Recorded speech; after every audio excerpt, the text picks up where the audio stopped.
Right, mini drivers. It's been a real growth part of the equipment industry and it's taken the tour by storm. You see them a lot in the bags of like Tommy Fleetwood, Jake Knapp and so forth. But lately I've been noticing a little trend on tour where some players are turning their nose up at the conventional mini driver and actually Frankensteining their own new version of it. And I want to explain that to you today.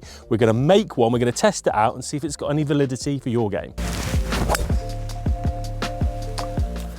Right, some mini drivers. Well, what actually are they? Now, a lot of people don't even know this, but it's a weird club that kind of sits between your main driver and your 3-wood. So if you think about a main driver, it'd be 460cc generally, or around that number.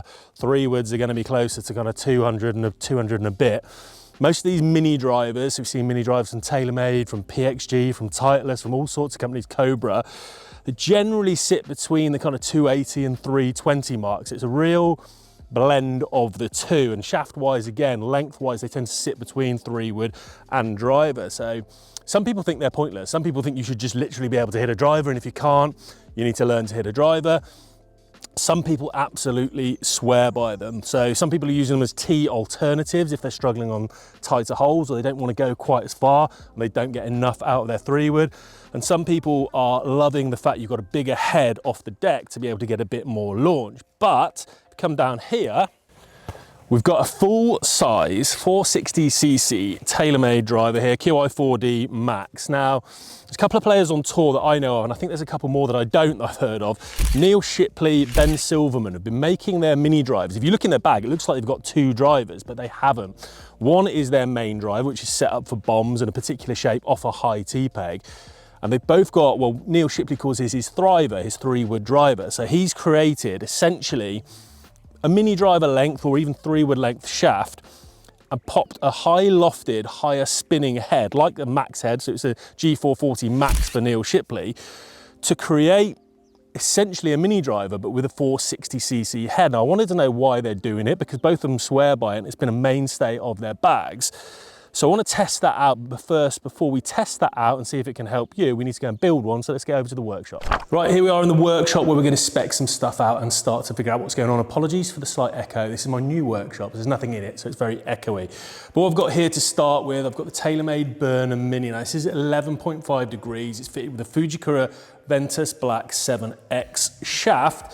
So let's get some specifications on that and see what we can do about matching up the driver. So first of all, from a length point of view, we are playing at bang on 43.75 inches. From a swing weight point of view, we're in there at D3.5, 3.6. So this is where the first specification difference comes when you're going to try and use a proper driver in the same setup. Length isn't really an issue, depending on the brand, because some of the hosel depths are slightly different. TaylorMade here, this isn't an issue. So if I just pop this straight on the standard setting, like for like on the same shaft, which we're going to do the testing with, let's just see what we get in terms of a specification. In terms of length, my hunch is it's going to be exactly the same, and it is 43.75 inches, so we've got no problem there. We've matched that spec for spec, but this is where you get some difficulties if you're going to try and do this at home. If you're going to chuck your standard driver on that 3-wood shaft, you're going to get a very light swing weight. So this is C6.1, 6.2, depending on where it settles. The reason for that is because as you go up the golf bag, all the way from wedge through to driver, the heads get lighter and lighter and lighter to account for the shaft length. So we've essentially got a lighter head, but we've gone down a category in shaft length. So the balance is a bit skew-if on this one. So what we're going to have to do there, which I'll do shortly and I'll take back to the range, we're going to get some lead tape on here to get this up to that kind of D3.5 mark that this mini driver is as spec-wise. So it's a like-for-like test. But first, let's make sure we're going to get the exact same playing characteristics in terms of loft and see where we are in terms of lie angle. Right, so just checking the actual specs of everything here. It's in terms of the exact loft, face angles, lie angles, etc. So what we've got here is 2 different heads. Obviously, the mini driver I've got is 11.5. All the stuff that TaylorMade and all the other manufacturers, in fact, send me to test in driver is usually around the 9-degree mark. So we're going to have to utilize the loft sleeve on TaylorMade here in this QI4D Max driver. Pod it all the way up to the higher settings. It's a 2-degree sleeve, so we should be somewhere close to 11 degrees. If we just measure that now, and you can see we are absolutely bang on 11 degrees. We've got 60.5 on the lie angle, so that lie angle will be affected slightly by moving on the loft sleeve. So let's see what we've got on the Mini driver so we can see what we're comparing to. Cool, so we've got the Mini driver now, the actual Mini, not the Frankenstein that we're making. I'm just making sure the score lines are level here so we can measure lie angle. That's coming in a fraction flatter, so that's coming in at 59 degrees, which is generally always the case. This is on a standard setting, so I've already measured the loft. In the standard setting, the 11.5 degree head I've got here comes in at bang on 11 degrees as well. So we're perfectly matched up in terms of loft. The only difference in spec there is the driver is fractionally more upright. From a face angle point of view, it's closed in just a touch because as soon as you go up onto the higher side of the sleeve, the face angle closes down a bit. So we'll look out for that in terms of dispersion. But for now we've got the lead tape on this head and get all set up. We've got the length matching and we're matching as exactly as we can in terms of these raw specifications. It's probably time to go and hit sub.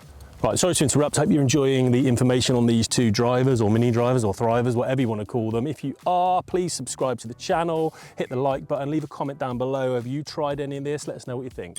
Okay, so that's the build done. Like I said, I was going to pop some lead tape on this QI4D Max. So got the lead tape on here. I've got both of these heads at exactly 208 grams because I want to make sure this is a fair test. I've tried to keep the lead tape somewhat central in the head because I didn't want to start influencing CG forward and back. I've got both of the heavy weights on these heads in the forward setting, so it is kind of the more aggressive lower spin setting. Might toy around with that later, but the important thing is they are the same. So what I'm going to do now, I'm going to hit a few away, and I'm going to hit a few away with both off the tee and off the fairway, because that's the interesting part about these clubs. They're designed to do a bit of both. Some people favour one area of that more than the others, but I want to see what the difference is between these two styles of head in the same setup. So let's get on with it. Let's hit some balls, roll the music.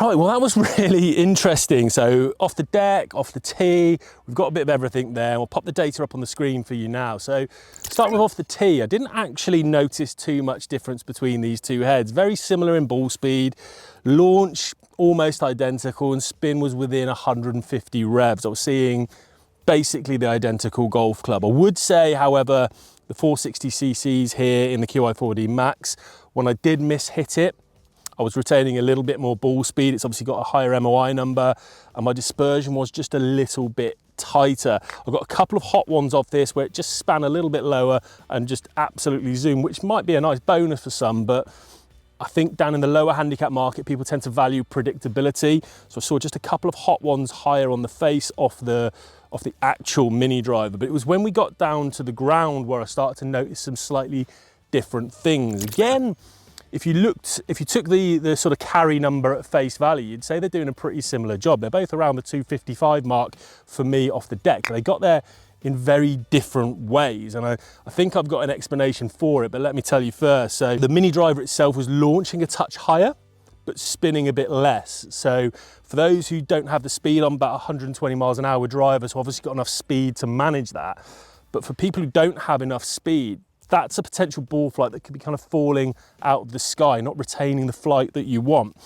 Whereas with this, the main driver, it was launching a little bit lower, but it was spinning a good 300 to 400 revs more, which was kind of maintaining that ball flight. For me, it looked a little bit climby into the air, but I didn't mind it because often spin is your friend in terms of holding and tightening that ball flight. Now, my theory on this is about CG and where you're impacting on the face. If we look at these faces together, we can see on the main driver, it's an awful lot deeper. So when I put them on a tee peg, intuitively, I just teed this one up a little bit higher to try and get the ball to be somewhat level with the center of the face. I could do the same thing on the Mini driver, but it was just teeing it down a little bit lower. But when you get onto the ground, you don't have a choice. It's at ground level, so you've got what you've got. So what I was finding when I looked at impact locations here, I was impacting a lot higher on the face of the mini driver. And when we know when you're impacting higher relative to CG, you're going to get some slightly higher launch angles, but lower spin. So if you can impact above that CG, generally speaking, it pops up a bit with lower spin and gives that rainbow flight that tends to offer that optimal distance number that we always talk about in fittings. Whereas because the face is so much deeper on the main driver, all my impact locations were just a little bit lower relative to the center or the CG.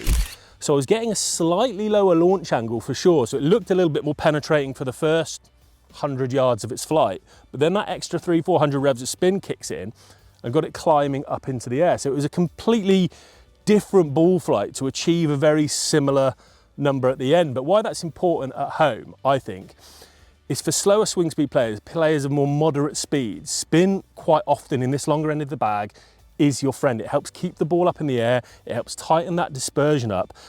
And counterintuitively, you might think this is going to be really hard to hit driver off the deck, right? It is and it isn't. We've got 460 cc's. When I put that in behind the ball, because I could see plenty of loft, I've lofted this up as we spoke about in the spec section. It didn't feel that intimidating. It just felt I had a lot of mass to hit the ball with. So if this has been a problem area for you at home, this bit between driver and your iron set or your hybrids, this might well be worth an experiment. If you can get hold of a higher lofted driver in ideally one of the sort of higher MOI setups, kind of like the max setups rather than the low spin setups, whatever brand you're choosing there could be a real option. And if you've got an adjustable hosel, pop that 3-wood shaft in there, which is essentially what I've done here. You might be quarter of an inch out depending on your specs, but if you pop that 3-wood shaft in there, invest in a little roll of lead tape. You can get it for about £10 off Amazon. Try and get the head weights to be the same, to match up, so we're creating the same swing weight. And what you might just create here is an incredibly forgiving 460 cc 3-wood that promotes a little bit more spin because you're getting that strike location lower in the face, and it might just solve that problem you've got in that area of the bag.